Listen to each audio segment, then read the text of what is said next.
Hey guys, what's up? Welcome back. Today, as you can see in the title, we are going to be talking about my self-help journey. I think it's an easier thing to call it that than like a mental health journey, because anytime you use the words mental health in your title, YouTube will demonetize your video. Yeah, they will. I actually got quoted in The Guardian about it. They will also demonetize LGBTQ stuff. My friend is a very successful Instagram drag queen makeup artist, but if he puts drag transformation in his YouTube videos, they'll get demonetized. He has 443,000 subscribers and doesn't upload to YouTube anymore because it can't make any money. What's going on, YouTube? I digress. I've got a lot of questions from you guys over the past, six, 7 months or so, as my channel has kind of started to hit new vibes of people where they're like, hey, I went back and watched some of your older videos. Can we get a mental health update? You seem to be doing pretty well. You seem to be thriving. And I am thriving. I would like to think that I'm thriving. And then I also talk to you guys a lot privately. There are a lot of you guys who come to me and you're just like, hey, I'm in a fit of panic. And they're people who I've talked to before. It's not like they just kind of message me out of the blue. Not that there's anything wrong with that. But I think that the understanding is between the two of us, whoever I'm talking to, that I am not a medical professional. I don't have any training in this, guys, other than being a hairstylist for 8 years and just talking to a lot of people, and just generally being interested in it. So, I will start off with a disclaimer. First of all, I'm an LLC. You can't come for me anyway, but, I mean, you can, but only to a limited amount. I am not a doctor, and I'm also not anti-doctor. So I will tell you that, I moved kind of away from mainstream medical advice and things like that in this video, but I'm not necessarily saying that just because it worked for me, it's gonna work for everybody else. I'm just giving you guys kind of my piece of the pie. Because you guys have wanted an update, I feel like I owe you that, and then I also want to dovetail into the next couple of videos, if you guys end up being into this, where we talk about some of the more in-depth practices of how I approach my everyday life in a way that helps me sustain my mental health, in a way that helps me stay curious and stay growing instead of being kind of at the whims of my kind of perceived reality. So buckle up, it's gonna be fun. We're gonna start at like age 16 khaki, and we're gonna move up until now, and I'm going to give you guys hopefully a really good lay of the land of where I'm coming from, so that this is like a background piece that you guys can get to know me through, so that when we talk about mental health, meditation, self-love, self-care, mindfulness in the future, you guys will know where I'm coming from, and hopefully we can kind of relate on these things and start a conversation. So let's go ahead, guys, and get started on this business. Let me start with where in my life I started feeling any kind of generalized anxiety / depression. My parents got divorced when I was 11. It's fine. That's their problem. I don't think that it hit me as hard as it hit like other people in my family. I definitely, it sucked and it totally disrupted my life. But one of the things that I think that I had always wanted in this weird kind of like, you are a badass, self-fulfilling prophecy, if you haven't read that book, we're going to talk about books later, kind of way, was that I wanted something to be wrong. I wanted to be special. That sounds so first world, but like, do you guys remember when we were in like elementary, middle school? There was like, Haley Nauman wrote about it a while ago on Man Repeller, this weird phenomenon where it was cool to be on crutches. Do you guys remember that? It was like really, really weird. Everybody's like, well, I mean, she's special. There was just something about being special, and I was not special for being pretty. I was not special for being smart. I was okay looking, and I was pretty smart, but I was best friends with a girl who was way prettier than me, and I was best friends with a girl who ended up going to Harvard, and like, I just didn't feel very special. And so special ended up coming to me in the form of wounded. Yeah, I felt like I deserved attention because I was depressed or mentally unstable or what have you, which probably fed very well into my reality, because there were just a lot of reasons that I had to kind of be that way, and one of them was that I was hopelessly codependent. I got a boyfriend when I was 15, which is like all I ever wanted in the world. Hi, Michael. I was one of those people, teenagers, we're all kind of like that. I don't know, if you're like one of those people who grew up and was just like independent from day one, good on you. That is awesome. Be proud of that. Protect it at all costs. I was so afraid of being alone, and it was really a manifestation manifestation of me not wanting to look in the mirror and love myself, not wanting to actually ask myself the hard questions. At 16, it's really hard to like dig through all the layers of hormones that would be required to even have like an existential opinion of yourself. So I'm not like shaming myself for that, but I do look back on it and I see very clearly like what was happening there. I also, lo and behold, at age 16, got on birth control, which will be a theme in this video. You guys, if you haven't caught up on all of my old videos, and I mean like all of my old videos, like the ones with my old teeth in my old bedroom with just very poor editing and like this weird kind of like real world road rules challenge kind of like lettering on the screen, my thumbnails were whack. I don't know. But anyway, I got on birth control and I got on like the worst birth control. I got on the shot. I don't know. Everybody's different. I know probably a lot of people, you guys like, the shot changed my life, you know? Made my face stop breaking out, lost 15 pounds, everything was fine. Not the case for me. I went from being like a regular teenage basket case to being this like atomic bomb teenage basket case, where like I just like the water wouldn't stop dripping on a faucet or something, and I would just have like a nervous breakdown. Like I was just this close to just crumbling underneath the weight of my own hormones at all times. And I, for some reason, did not see that for what it was. I did eventually end up getting off of Depo, which is what the shot is called, and onto like a pill. The difference between those two things was enough to make me feel like I'd made progress, but I didn't realize until much later that I was still doing way more harm than good. All the meanwhile, guys, I was also experiencing an eating disorder. Demonetized. I very much clung. I just clung. I clung to things. That was like one of the biggest, like, the big word of my adolescence was cling. I was very codependent. I was very scared of being alone. And I was scared of being alone, like, pretty much until I had my, self-actualization when I was like 21. We'll get to that. I was so obsessed with my identity and with kind of like how I was being perceived all the time, whether I was cool, which I was not, and whether I was pretty, which I was not. The way that clinging really showed on me was the fact that I had always known that I was thin, and it had always gotten me a lot of attention. It's just like, wow, she's got the best body ever. And of course I looked at myself and I was like, I have not hit puberty. I have never grown boobs. Why do you think I have a good body? I still never hit puberty, never grew boobs. It's fine. I'm actually like really cool with it now. But when I would get anxious, I actually had a lot of reasons that I didn't eat. I would get anxious and I literally couldn't eat. Like I just could not, I couldn't food. I just had so many pent up, crazy, like hormone tension, heart palpitations, stomach, couldn't breathe. Like I just could not food. And then also I ground my teeth so badly.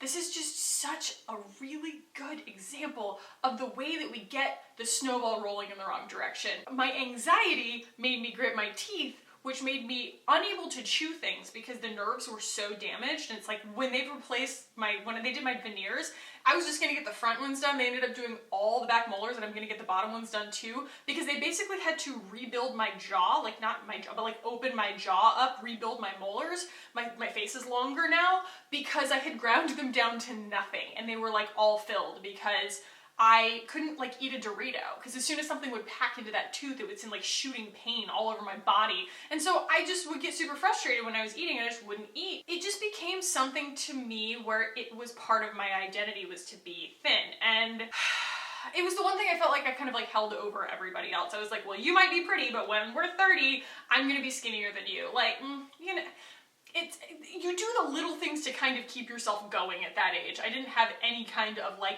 great self-love opinion of myself that I could hold up to the light and be like, oh, well, at least there's this. I didn't. I was just rock bottom all the time. I was just white knuckling it. In college, I dated a guy for about a year and a half. It was a very ill-fated relationship. I came to find out that he only dated me because of basically my like status as he's like, I just wanted to date the cute hairstylist girl. And I was like, and you dated me for a year and a half for that reason? Like, you didn't even really like me? It was just very odd. There are different attachment types that you talk about when you do like therapy and stuff like that. I had an anxious attachment to him. I was always wanting to know where he was. I was very codependent, like I said. I had no identity outside of like my boyfriend relationship, and to me it was like, well, as long as I can just keep a boyfriend, I never have to face that part of myself, it's fine. And when we inevitably broke up, I then rebounded really quickly to this other guy who absolutely ripped me to shreds. He was like one of those guys who was like, I just want to date lots of girls and like, you know, no strings attached, man. And I was like, yeah, I can do that, cool. Let's just say it didn't go the Rory Gilmore route. I became the most anxious person in the world as a result of that. And in all of that kind of sphere was the first time that I went to my doctor and I said, what is wrong with me? And she goes, here's some Prozac. And guess what? I had a problem. What I'd always wanted a problem. Oh, I'm wounded. I have a problem. I have a thing. Isn't it so emo? Aren't I so special? I take Prozac. And there was just something about, like, I look back on that and that's just so f***ed up. Like, not proud of that. But I did. I had a thing at that point. I mean, it was very cool. I was a very, like, emo kid. And, you know, I was like a scene queen. And it was just very cool to be kind of broken. It was just something that we held up high. Look at all of my wounds, whatever. And so here I was on Prozac, and I was like, I feel happy while I'm standing in the shower for no reason. And like one time a wasp like flew in my car and I had like no reaction at all. And I'm terrified of bugs. And so I got off of it. I kind of like claimed my moral high ground and I was like, I don't want to do this anymore. I didn't freak out when a wasp went in my car. And I, the whole time, was still on hormonal birth control. And I continued to be a nervous wreck all the way through college. I think that the first time that I remember feeling a break in that weather system in my brain was when I moved to Austin because I got off of birth control. Like I said, this is going to be a theme. It's not going to be the theme, it is going to be a theme in this video, is that, you guys, hormones are the most powerful force in your entire body. They have the power to control your mood, your sleep, your skin, everything. Your hormones are literally what governs the way that your body works, the way that your genes express. I was screwing with them. They weren't broken, and yet I was trying to fix them. And so I totally understand. Like I said, I'm not a medical professional. There are people whose hormones are broken and you have to correct them with birth control, and it has really changed lives in a positive way. I was not one of those people. When I moved to Austin, I got off of birth control and I was just so happy. I was like, Austin's the greatest place in the world. I'm so happy. I'm just like eating pizza and drinking beer, feeling awesome, like just making friends, whatever.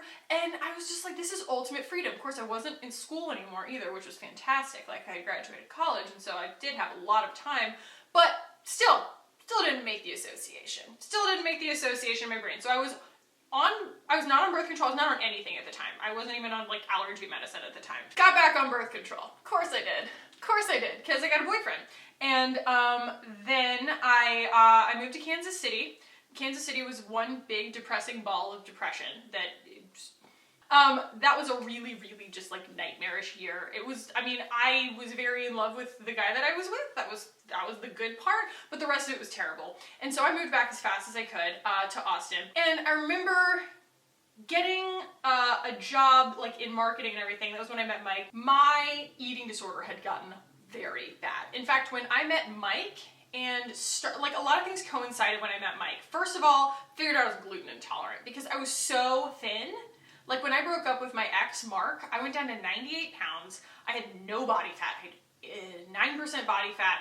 And I started like working out because Mike worked out. And I knew that I needed to put weight back on, but of course I was like freaking out. So I was like, well, I'll just work out so I make sure I only put muscle on. These are the kinds of like weird logical deals that you make with yourself when you have a monster living inside of your head. If any of you guys have ever suffered from an eating disorder, you know it is like having a monster living inside of your head. It's absolutely a prison of your own creation. Ugh. But when I found out that I was gluten intolerant and I took gluten out of my diet, the way that my body gained weight back made sense. It went to my hips, it went to my boobs, it went to my butt. Like it went to places that it was supposed to exist instead of having this like distended belly all the time and no other shape on my body. And so it made it easier for me to kind of gain weight And celiac gives my eating disorder brain something to keep it busy, which is such a blessing. It's so weird how much of a blessing celiac has been in my life, because I was, I guess, what's the word? Orthorexic. I would just eliminate entire foods out of my diet because I was like, they're evil, they're evil, they're evil. I would just narrow down to eating like 2 things. And that's just not, that's not sustainable, it's not healthy, and of course it drives you absolutely insane because all you're thinking about all the time is food and not eating it because you've lost your hunger mechanism. You don't know how to eat intuitively anymore. It is misery. It is absolute misery. I would never do it again. I gave my brain something to do with celiac. It is such a good little project for my little eating disorder brain to go, well, you better restrict, you can't have all those carbs. And I go, I'm gluten intolerant, I can't have them anyway. And my brain goes, that's good enough for me. And that's fine. And then I let myself have so many other things, and my body maintains a good weight. I exercise for my mental health more than my physical health. I have really balanced that out, but that was also because of Mike. Mike just reinforced this very unpunishing atmosphere for me that helped me re-embrace the idea of eating food for my health, and because calories are what we burn when we're living our lives, not this evil thing that we count all day. You know what I mean? I talked about my self-actualization. I want to kind of go back a little bit. Back when I was 21 and before I graduated from Florida State, and like I said, I'd gotten out of a relationship and I was on my ass. Like, I was single. And to me, that was on my ass. I was like, I'm not romantically involved anymore. I have no identity. And what I did was create myself from scratch in a way that I've never done before. Like, it was amazing. I just looked at my life and what I wanted it to be, and who I wanted to see in the mirror, and I just created it. I said, I want to be well read. And I went and I read every book that I thought was important. It was mainly like all of Salinger, all of Vonnegut, and like a bunch of other kind of like nonfiction stuff. But still, I wanted to like immerse myself in something that gave me an identity, something that gave me something to talk about, something to think about, something to relate about. That was the first time that I started looking at myself as an independent person, where I realized that it was not actually a prison or a trap that I was alone. It was actually ultimate freedom. I started doing things by myself. I went to shows by myself, like music shows. People always like talked about me. They were like, she, all her friends leave and then she hangs out and waits for the, watches the entire band.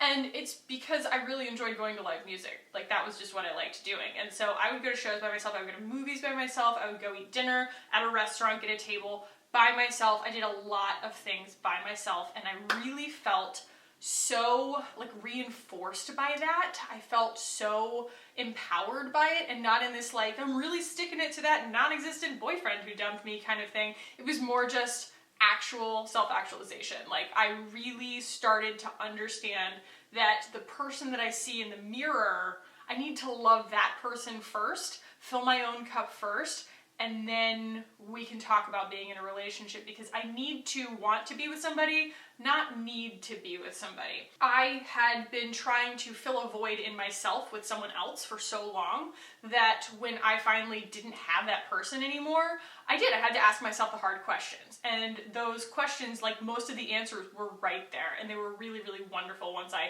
actually asked myself them. So, relationship with Mark was, I think, pretty healthy. Relationship with Mike was even more healthy because my body got healthy. I found out pretty quickly when we started dating that, I did the elimination diet and everything like that, figured out that I was gluten intolerant, and my body started getting a lot healthier. I started getting a lot more into exercise. But I've just been always really restless in every job I've ever been in, and it's because I just lack confidence in my ability to kind of like fit in. I've never felt like I really belonged anywhere that I've worked. Not to say that my work's not good, but like, I've never really found a place where I felt like was home that I worked in like the space that I'm in now. And I always had kind of an anxious attachment to it.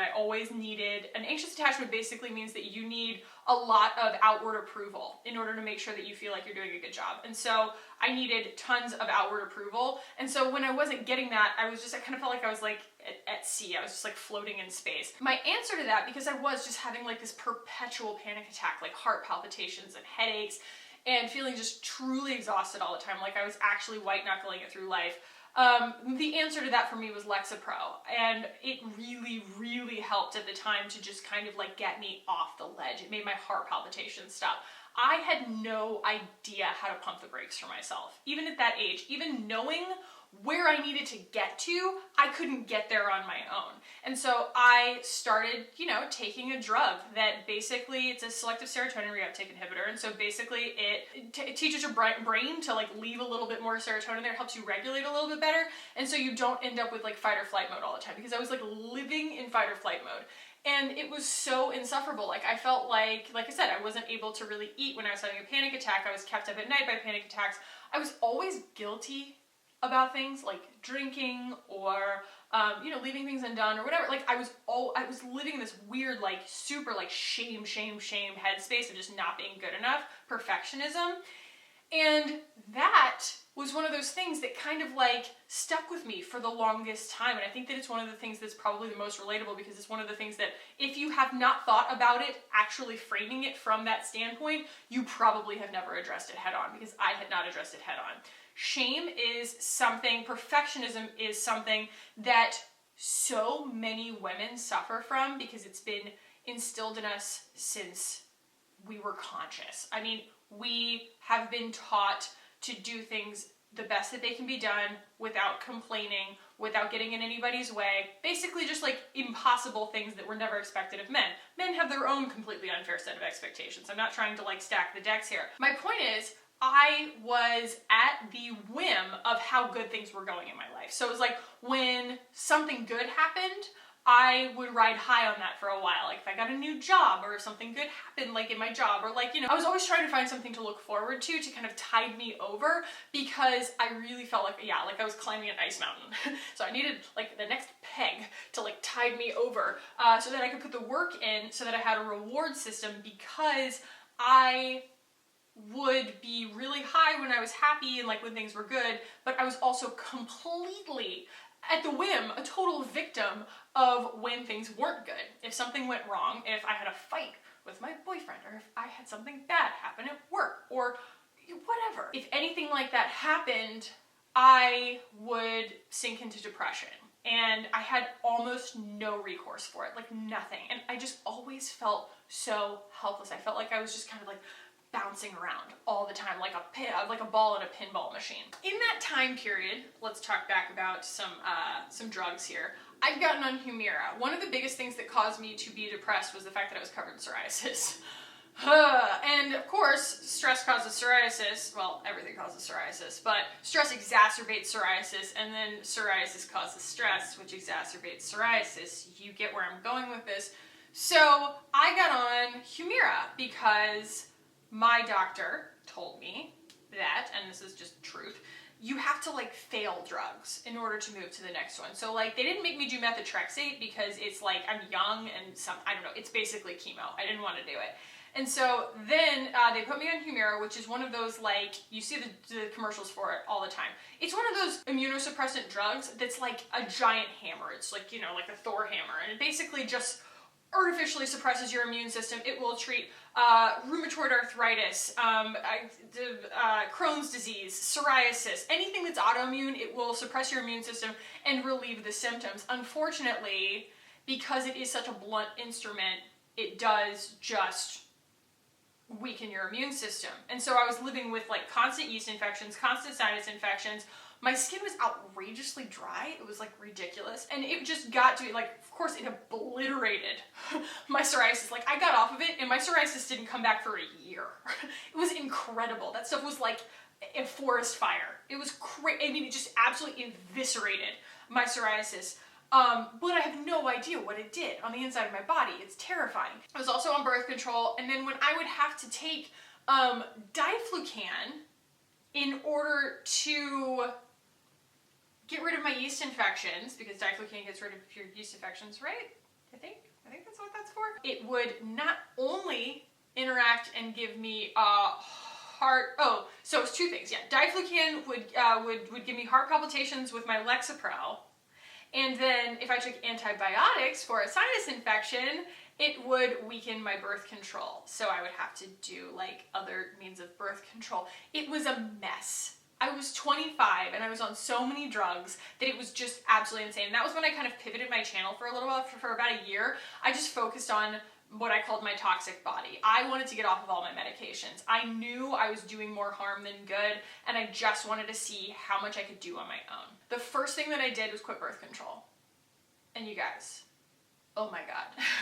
I read a book that my friend Catherine lent me, and it was actually hilarious, because it's a FAM method book, basically all about women's fertility. It's called The Garden of Fertility, and she gave it to me because she had just gotten pregnant. She's like, well, I don't need this anymore. She lent me that book, and essentially it teaches us that women over time, in America, in the world, we've all been kind of subtly, not so subtly brainwashed into thinking that our fertility and the way that our bodies work is just so complicated. Our little stupid baby woman brains cannot possibly understand it, and we need doctors to do it for us. So, it's not true. Completely untrue. Your like cycle is very simple. I highly recommend checking out Femhead. She's a really, really great minimalism and feminine health YouTuber. I love her. Plus, she's beautiful. And not that that matters, but like just looking at her is lovely. But I learned kind of the fundamentals of the way that my body works. And what's so crazy is when I got off of birth control, you guys, my body immediately snapped back into a cycle. Immediately. It was like, thank God, give me the wheel.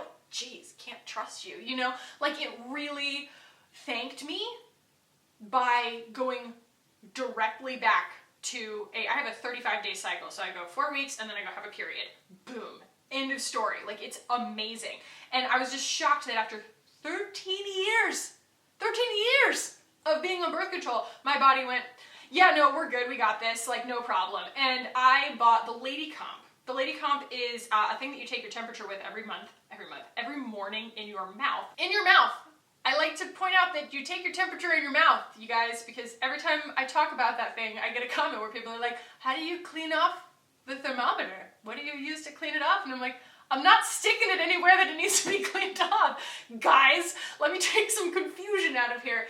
It goes in your mouth. And so you do it before you move in the morning, basically. Like your alarm, it has an alarm on it. I have this alarm that goes off. Mine currently inexplicably switched itself to playing Rondra La Turca. The alarm goes off and you stick the thermometer in your mouth. It takes 90 seconds usually, and then it basically gives you a red, yellow, or green light, depending on how much data it's built on you. Whether you're like fertile that day, if you are fertile, it gives you a red light. It's like, yo, you gonna have a baby if you do it right now, so maybe don't do that. Yellow means it doesn't have enough information yet.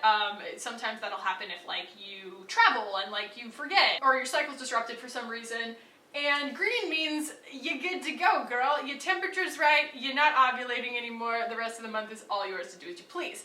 And I found that to be, even though it's $450, I found that to be a much easier way than trying to like take my temperature and map it myself, but it is completely free to take your temperature and map it yourself. I'm here to at least help kind of pile on the argument that exists out there, that I was not the one who started, that it is very, very easy for us to wrap our heads around our fertility and the way that our bodies work. It's really, really not that hard.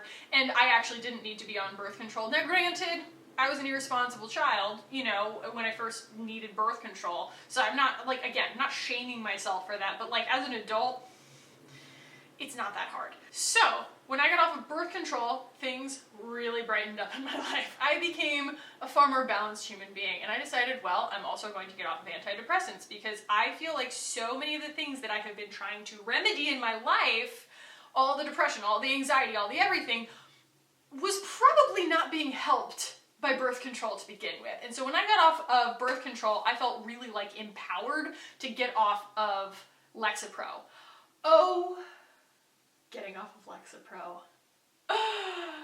be aware, your doctor probably will not tell you, because that is what I hear from so many people, like anecdotally, people who have been on it. Your doctor will not tell you how hard it is to get off of it. Watch videos on the internet. I have one. I will link it below. I cannot promise that it is very good quality, but I did a whole video on me getting off of Lexapro when it happened. You guys, there are these things called brain zaps. They're like the word that's circulated when you talk about getting off of Lexapro on the internet. Every message board wants to talk to you about brain zaps. I had no idea what they meant. I thought it was just going to be like a zappy feeling. I don't know why they call them brain zaps. What it feels like. Do you know when you are on a boat for a long time and then you get back on land and you still feel like the ground keeps dropping out from under you, like the first night, like while you're sleeping or something, you feel like you're still in a boat? Imagine that about every 2-3 minutes. Everything feels like somebody, it's like those like toys that are like, you know, they're like little cowboys on horses, and then they've got a button on the bottom and you push the button on the bottom and they all collapse. That's how it feels. It feels like someone is just absolutely pulling all your bearings out from under you, and you want to like grab the table because you're like, oh my God, it's an earthquake or quicksand, or you just don't know. You feel like your body is like suddenly melting.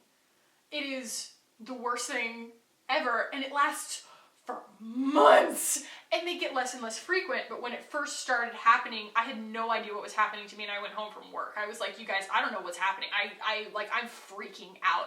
And when I Googled it, turned out it was because I was withdrawing from Lexapro, and I had weaned myself off of it. I had gone down in my doses. It wasn't like I went completely cold turkey. When all that finally stopped, and I should mention also, the one big problem with being on Lexapro was that it made me outrageously tired. Like, outrageously tired. Like, I was on Lexapro when I met Mike, and he thought that I was not a morning person. Like, he would always joke around. He's just like, oh, you just sleep all day. How can you just sleep all day? And I'm like, dude, it's not me, it's the drug. I don't know what to do. Like, it's awful. And so, like, when I first got off of it, and I started waking up bright and early in the morning, he's like, what the hell has gotten into you? And I'm like, dude, I'm a morning person. I love mornings. I just could not scrape myself out of bed when I was on Lexapro. It's awful. Like, once you're asleep, you're just absolutely out. It's awful. I will say that also, as a result of the brain zaps and as a result of getting off of Lexapro, I got real emo. I got back into like emo music briefly and everything. Same thing with getting off of birth control. Like, that was always my answer, was that I just went back into like teenager wounded mode. I was just like, yeah, man, like I just want to get tattoos and listen to music.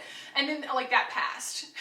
I was just like not that convicted about it. But I mean, that was when I got into like car seat headrest. I was just like, yeah, teenage angst. And I was like 28, you know, I was like, yeah, just, you know, there were ebbs and flows, and all this stuff takes time. Also, going through all of this, running really helped, but not enough to help me feel like I wasn't still just kind of white knuckling it. Like I did, you know, what ended up kind of surfacing out of getting off of all of those drugs was like a lot of self-empowerment, yes, but I still had never equipped myself with the ability to bounce back from a rut, or bounce back from a bout of depression, or feel like I had any control. No control. And so, like, you know, once I cleared all the drugs out of the way, you know, and now I went through Otezla. Otezla sucked too. I'm on Taltz now, and I've never met a drug like this. I know it sounds crazy, but you guys, there's nothing more depressing and more upsetting for me than being covered in like scales and scabs, which is what happens when I'm not on medication. My psoriasis makes me like super depressed because I just get psoriasis everywhere. It feels like it's taking over your life. Taltz is a once a month injection, and I haven't seen my psoriasis since, and I don't have any side effects, so I don't know. It's not ideal. I'd rather not be on some kind of mystery drug, but the stuff is pretty stinking good. Anyway, I would say that like the time when things really hit the fan and I realized that I needed to take more accountability for my mental health, managing my mental health from a proactive place, instead of panicking and trying to bail the canoe out with a thimble when things went wrong, build a toolbox of ways to like rebuild myself, I guess. It was right after I bought this house. So 2017, I had been saving all year, working at a job that I truly hated. And I would have to drive, like, basically take my entire lunch break, 30 minutes one way, 30 minutes the other way, just to come and sit in my unfinished house. It was just, you know, like boards at certain points, or like just, you know, toilets and bathtubs at certain points. I would just come to my unfinished house and remind myself why I was putting myself through this misery of working at this job that was so awful to me. And by the time I got the house, I was in this like full self-sabotage mode. I got here, I moved all my stuff in, and I had been running from myself and running after a goal. And so when I hit the goal, I expected, it sounds so simple, but I expected everything to just fall into place and be good. And I'd been with Mike for a long time. I just didn't realize like how much of myself I had given up. And not in pursuit of the house, it was just like I had used working towards this goal as a means of like stepping away from looking at myself. I just buried myself in a lot of like mental junk food, you know, a lot of binge watching, a lot of drinking, a lot of just like, you know, quick fixes along the way. And I had really degraded all of those muscles. I'd let all of those like self-care muscles atrophy. And I felt like someone was gonna come take it all away from me. Like that was how I felt. I felt like my relationship was like that, felt like my job was like that, I felt like my house was like that, like that someone was going to recrunch the numbers, realize that I had gotten something I didn't deserve, and they were just gonna come pull it out from under me. And then one day I was at the dog park and I was like ultra low. Like I hadn't worn makeup in weeks and I was just in my sweats at the dog park out of obligation. I was just like crawling through life. It was horrible. This has been, yeah, like a year and a half ago or so. I ran into my friend Corey, and he now is like a yoga teacher and a meditation instructor and stuff like that. And he's like one of the people that I can like talk to about this stuff. You know what I mean? Like we kind of speak the same woo-woo language. And we just kind of check in with each other, you know, here and there. But we met at the dog park. And, you know, we met because I was doing a crossword puzzle, and he just was like, you like crossword puzzles? I like crossword puzzles. I love crossword puzzles. I had started going to therapy with a therapist that didn't really work out for me so well, but it just wasn't doing enough. I was just kind of ready to scuttle my life. Like, it sounds bad that, you know, you get to a point where you're kind of like, well, nothing's working. I need to just get out. Like, that's where I was at, I was in this weird, like, that's how you know that stuff is like really wrong on the inside, is when you feel like completely pulling the tablecloth out from under your entire life. You're just like, well, everything's wrong, I need to go start over. Look within. That's materialism talking. So I'm sitting there talking to my friend Corey, and I was on the verge of tears. He could tell I was just like pathetic. I was so pathetic. I was projecting it on my relationship with Mike because he wanted kids and I was so insecure and always wanted to have kind of one foot out the door. I always wanted to have an escape route because my dad left us and stuff like that. And so I was in this weird point in our relationship where I was like, you know, I feel like I should want this because we're getting close to this point in our lives where we should be like talking about marriage, but I'm just not there right now, blah, blah, blah. And I was just kind of collapsing. I was just collapsing under the weight of all of my perceived inadequacies. And I was talking to Corey about it, and it's hard to really articulate like how nice it is when you have like that friend that you can just talk about those kinds of things with. Like you can sit down and in 10 minutes you're like talking about like what's going on in your guts. Like it's pretty cool. And he's like, have you read Daring Greatly? And I was like, you're the second person to say that to me this week. Like my therapist told me to read it too. And turns out she had never read it. Like, she was not the best therapist. But she did recommend it to me, and I feel like it was kind of a message from the universe. And the fact that Corey was like, you need to read this. It's like the ultimate book on self-forgiveness. I was like, all right, I'm doing it. And so I bought it, and I read it. And it makes me emotional to think about it because, I was not expecting that. That book is life-changing. And I think that anything that, you know, hits you at the right time and helps you get out of a rut, a really, really nasty rut, a rut that you feel like you'll never get out of, can become that book, you know? But for me, that was that book. And like a lot of you guys in kind of, you know, I've asked for questions in a Q&A and stuff. You guys are like, how do you get out of a rut? I would say that self-help books are some of the best ways to get out of a rut because they actually are written for you when you're at your most vulnerable. They might verge on tough love, but they're very gentle. You are a badass is like that. I've heard of people, saving their lives with that. I've heard of the subtle art of not giving a fuck. I've heard of, daring greatly. Daring greatly saved my life. Conversations with God, another one that it can save your life. If you're at that point in your life where you're ready to kind of receive those kinds of things, where you're just like, help me, I need help, and I don't know how to get it. Like, that's what self-help books are for. And I know it seems like like admitting weakness to say, oh, I'm going to be one of those people who read self-help books. Surrender. You know you don't have the answers. Obviously you don't have the answers if you're feeling this way. So go ask someone who does. And it is absolutely insane what can happen when you start to equip yourself with a toolbox of things that you can do to bring yourself back out of those things. It is the reason I got emotional is because I look back at the person who was so at the mercy of her own judgment, and I look at myself now, the person who I refuse to shame myself. I refuse to shame myself. And what that's done is it's also backed me out of a lot of really bad habits that I shamed myself for. I'm like, I'm not going to shame myself. And then months later I'll go, it's a long process. I'll go, well, I'm not going to do that thing that I know I always shame myself for, like drinking too much. Like, I know that I'm going to shame myself for that, or even staying up too late. If I stay up really late, I know I'm going to hate myself the next day. And to me, that's not worth it, and everybody's different, but it's kind of broken some bad habits, or, shopping, anything like that. And you start to recognize the feeling, not just of I'm shaming myself, but of I'm going to shame myself about this later, and it will help you recognize and identify kind of negative things that you've leaned on in your life. So as a result of all of that, I kind of wanted to chase that feeling, and so that was when I found my mindfulness practice. And at the end of last year, I did my 12 Days of Mindfulness series, which I didn't have any subscribers, so I didn't expect it to go viral or anything. And a lot of you guys have told me in private that you really, really enjoyed it. You can still refer back to that. It is a very kind of positive whole stepping through all of the woo-woo-ness. And I was also reading Ruby Warrington's, what is it called? Material Girl Mystical World, which while it's a little, I don't know, it's very hey girlfriend, it's a little bit jivey and annoying. She really gets into the meat of it later. I feel like that was her defense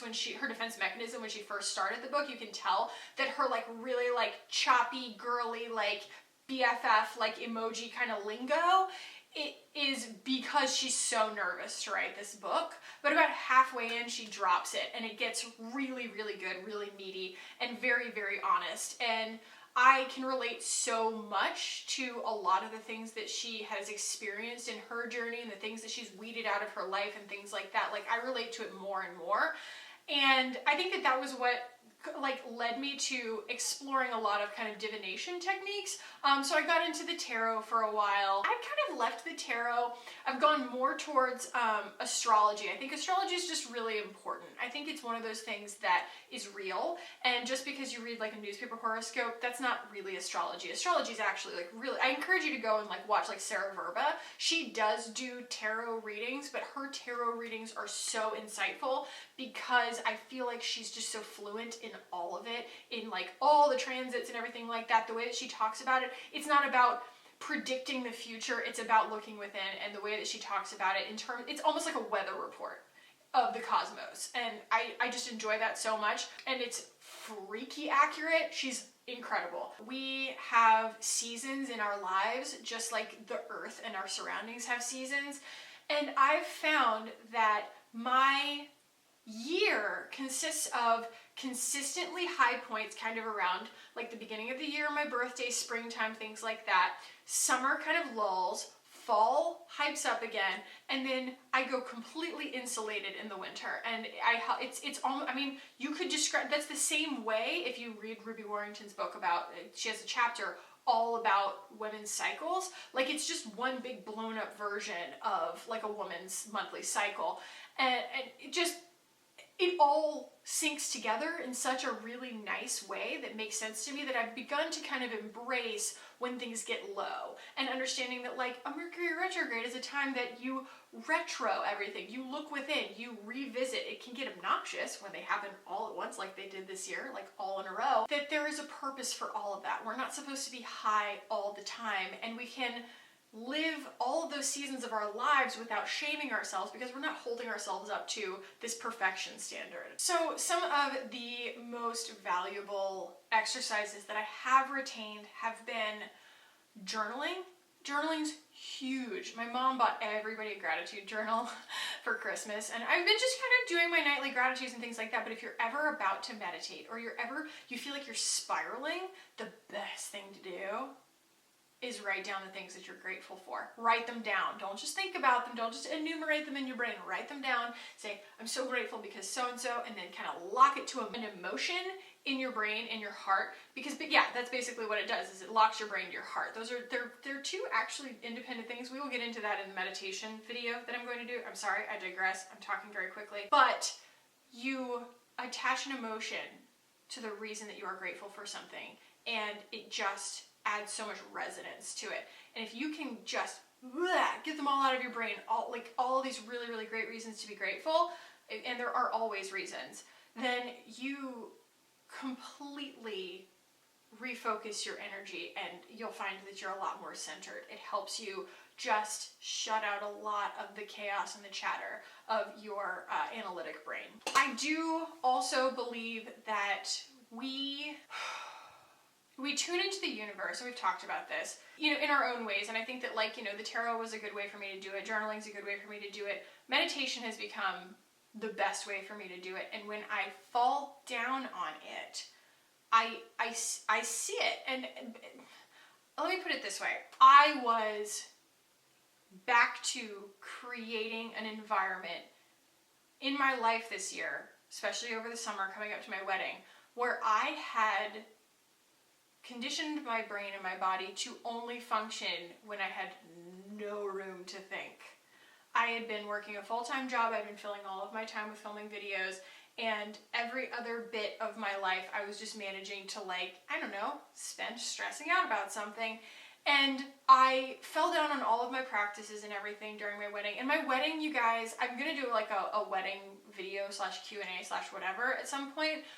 But I will say that there's never been anything that I have done that was less me. And I feel like because I departed so much from what was in my heart in order to have a big wedding like I did, I really paid the price for it in mental health. I mean, it just absolutely sucked me dry in terms of my reserves.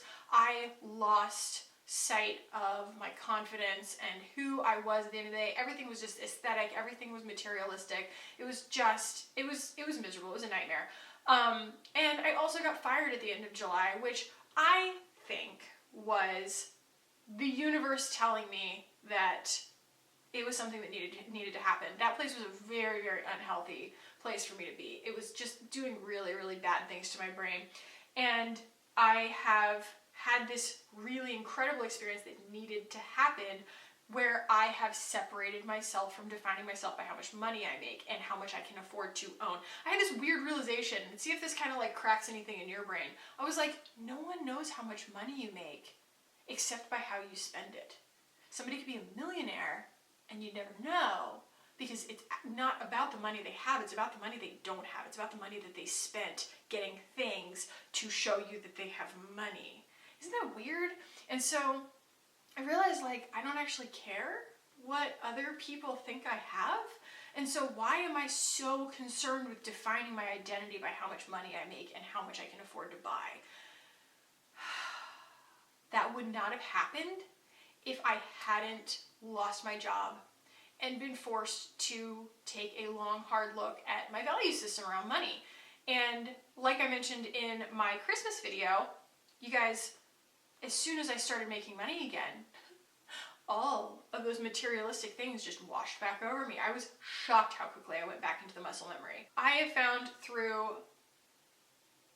all of mainly my meditation and meditating in a specific way, I totally understand that sitting down and trying to meditate when you don't know what you're supposed to feel or what you're supposed to be like working towards is insanely frustrating and totally discouraging and kind of ridiculously sucks.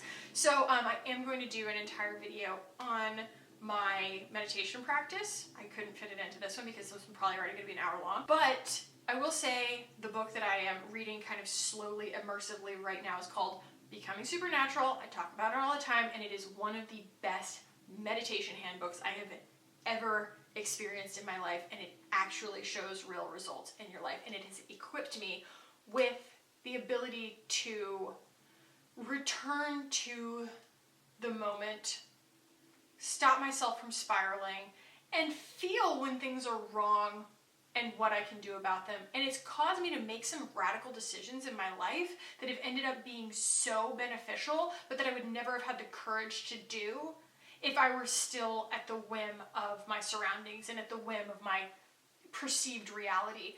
And I just cannot suggest this book enough. It is so, so incredible. And it has opened my eyes to the idea of, and I will just touch on this briefly, the quantum. Okay, the quantum is what he calls kind of the unified field. The author is Dr. Joe Dispenza, and he talks essentially, I mean, this is tip of the iceberg, but about how like that's where you're getting to when you're meditating, is that you're kind of, moving your brainwaves and your breathing and everything to this point where you kind of get to like a mid state between like sleep and awake, and that's when you start to kind of like get in touch with this open space in your brain, and it doesn't feel like you're in your brain. You're kind of everywhere, and you are no one, nowhere, no thing. And like that's actually one of the most freeing things in the world. Like when I wake up in the morning, I freak out. I always freak out when I wake up because I'm like, what did I do last night? Who am I? What is my identity? Like I have this like existential crisis every morning when I wake up. And that book has led me to the place where I actually find comfort in going, like I'm nothing. Like I wake up in the morning and I'm like, it doesn't matter. I can be anything I want. I'm just gonna go get my coffee and we will talk about it later. I'm not gonna spin out on this right now. I don't need to like cling to an aesthetic in order to understand my identity. I'm okay with being nothing and starting from scratch today. And that's what the quantum is essentially, is just this place that you access where you can then begin to do the work. And we will get into that when we talk about meditation. I will talk about my entire meditation practice. That was a little taste of how weird and heady it can get. But guys, I will link that book below, because if you want to kind of get a head start, I highly recommend reading it. It is not advanced the way I make it sound. It's written for anyone who wants to get into meditation. You might think I'm experienced in all this woo-woo stuff because I'm, surrounded by crystals and I have, tarot decks and stuff like that. It's not about that. It's not about like mindfulness street cred.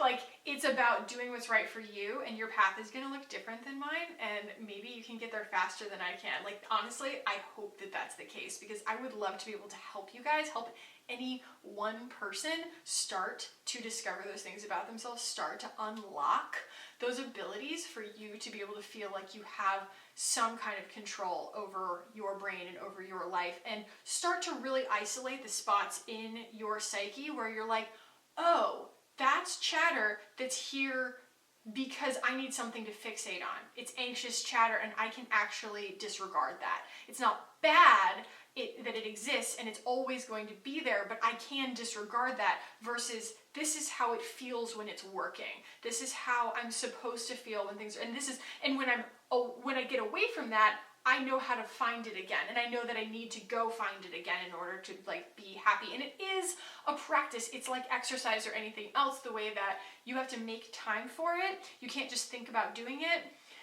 And so, think about doing it, like that's really nice and everything, but like think about when you're on a plane or on public transportation, or you just wake up in the morning, you got some time to kill, or what have you, your kid's sleeping. Think about how you might be using that time to get in touch with yourself. Check in. Be awareness. Just be no one, no thing, nowhere. And if that makes no sense to you, I really highly suggest buying that book. If I could, I would buy it for every one of you, but I cannot. So that is where I leave you guys today. That was an insane, circuitous, I have no idea if that was helpful at all. I've been through a lot. We've all been through a lot. I no longer feel the need to be special because of my wounds. I understand that my experience is probably kind of dead in the middle of, you know, typical and typical. So yeah, guys, if this made you think of anything, write me a novel down below. I love that kind of stuff. And this is gonna be fun to edit. I hope it was helpful. I'm sorry I've been looking at my monitor the entire time. It's because I'm obsessed with my earrings. I think that they're so pretty.